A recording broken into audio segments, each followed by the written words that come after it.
కడప జిల్లా వల్లూరులో జరిగిన హత్యాయత్నం కేసులో కాణిపాకం విజయ్ కుమార్, బాల హేమనాథ్ బాలసుబ్రహ్మణ్యంలను అరెస్టు చేసినట్లు కడప డీఎస్పీ బాలస్వామిరెడ్డి తెలిపారు. వల్లూరుకు చెందిన ప్రణవ్ను హత్య చేసేందుకు నిందితులు కుట్రపండి కారులో ప్రణవ్ను బలవంతంగా ఎక్కించుకున్న నిందితులు కడప ఎయిర్పోర్ట్ సమీపంలోని కంప చెట్లలోకి తీసుకెళ్లినట్లు డీఎస్పీ బాలస్వామిరెడ్డి వెల్లడించారు. పూజ పేరుతో నగ్నంగా కూర్చోబెట్టి క్షుద్ర పూజలు చేసినట్టు తెలిపారు.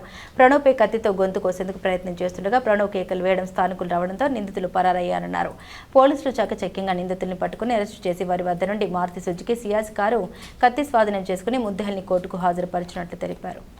ఈ నెల 10వ తారీఖు 8వ నెల 2026 సంవత్సరం రాత్రి 7 గంటలప్పుడు వల్లూరులో ఒక కిడ్నాప్ ఇన్సిడెంట్ జరిగింది. ఆ కిడ్నాప్ ఇన్సిడెంట్లో ఇమ్మీడియట్గా మా పోలీసులు స్పందించి ఆ కిడ్నాప్ అయిన అతన్ని కిడ్నాపర్ల చెర నుంచి విడిపించినాం. ఆ అబ్బాయి వయసు వచ్చేసి 17 ఇయర్స్ ఉంటాయి. అతని పేరు సాయి ప్రణవ్. వాళ్ళ మదర్ పేరు వచ్చేసి భాగ్యలక్ష్మి. ఈమె భర్త చనిపోయి ఉంటాడు. ఈ కిడ్నాప్కు కారకులు వచ్చేసి 3 వ్యక్తులు. వాళ్ళు అందరిది వచ్చేసి చిత్తూరు జిల్లా. వాళ్ళల్లో కాణిపాకం విజయ్ కుమారు, కర్ణం హేమనాథ్ బాలసుబ్రహ్మణ్యం అని 3 వ్యక్తులు. ఈ 3 వ్యక్తులు వాళ్ళు సూపర్ న్యాచురల్ పవర్స్ను నమ్ముతారు. ట్రెజర్స్ ఎక్కడన్నా ఉన్నాయి అని అంటే వాళ్ళు ఈ క్షుద్ర పూజలు చేసి ట్రెజర్స్ను బయటికి తీస్తామని చెప్పి ప్రజలను నమ్మిస్తూ ఉంటారు. ఈ క్రమంలో వీళ్ళు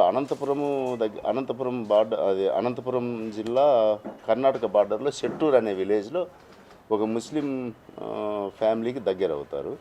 అక్కడి నుంచి వాళ్ళు అక్కడక్కడ ఆ ఊర్లలో పరిచయాలు ఏర్పరచుకొని ఆ ఊరు నుంచి ఒక అమ్మాయిని తీసుకొని వస్తారు.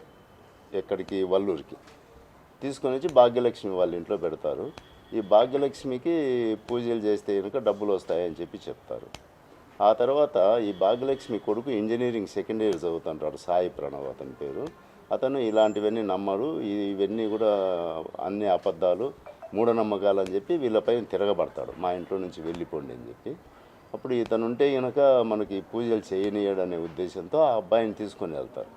చంపాలనే ఉద్దేశంతో బలవంతంగా కారులో తీసుకొని వెళ్ళిపోతారు, సియాజ్ కారులో. అది సమాచారం వెంటనే మా పోలీసులకు రావడము, ఎస్ఐ గారు, వల్లూరు ఎస్ఐ గారు ఇమ్మీడియట్గా స్పాట్కు చేరుకొని ఆ అబ్బాయిని కాపాడి ఆ ముద్దాయిలను అరెస్ట్ చేయడానికి వాళ్ళని వెంబడిస్తారు.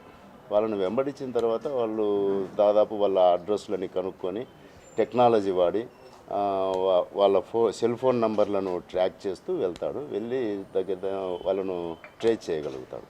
ట్రేస్ చేసిన తర్వాత ఇంకా పోలీస్ స్టేషన్కి వచ్చి కేసు రిజిస్టర్ అవుతుంది. ఈరోజు అరెస్టు చూపించి ఈరోజు రిమాండ్ కూడా పెడుతున్నాము. వాళ్ళపైన ప్రాపర్గా 307 ఐపీసీ కింద మర్డర్ అటెంప్ట్ కింద కేసు రిజిస్టర్. ఇంజనీర్ మదర్ వచ్చేసి ఆమె మూఢనమ్మకాలను నమ్ముతూ ఉంటుంది. ఈ అబ్బాయి ఆమెను ఎడ్యుకేట్ చేస్తాడు. తర్వాత నమ్మకుండా ఇవన్నీ ట్రాస్ అని చెప్పి వీళ్ళని బయటికి పొమ్మంటుంది. అప్పుడు ఈ ఇష్యూ జరుగుతుంది. ఒకవేళ ఆమె కూడా నమ్మి వీళ్ళని బయటికి పోకుండా ఇంట్లోనే పెట్టుకొని ఉంటే ఈ ఇష్యూ జరగదు కదా. నా పేరు నాగసాయి ప్రణవ్ కుమార్ శర్మ. నేను బీటెక్ సెకండ్ ఇయర్ చదువుతున్నాను. నిన్న సాయంత్రము వాళ్ళు మా ఇంటి దగ్గరికి వచ్చేసి రారా బయటికి పోదాం, పానీపూరి తిందామంటే నేను ఎంతసేపటిగా రానన్నాను. బజార్లో కూడా చాలా రాను అంటేనే బలవంతంగా రా అని మాటలు బుజ్జిగిచ్చి గట్టిగా పిలుచుకోపోయినారు. పోతా ఉండగా దారిలోనే ఆపి కారు ఆపి బీభత్సంగా కొట్టినారు. తలకు కొట్టినారు, కడియంతో కొట్టినారు, ఇదంతా తలపోలు కొట్టినారు. కారులోంచి కిందికి దింపి కొట్టినారు. నేను కొడతా అంటే మళ్ళీ కారు ఎక్కువ అంటే నేను కారు ఎక్కకుండా తప్పించుకొని ఊర్లోంచి తిరిగి మొత్తము వేరే వాళ్ళ ఫోన్ ఇప్పించుకొని వాళ్ళ ఫోన్లోంచి ఫోన్ చేసి సమాచారం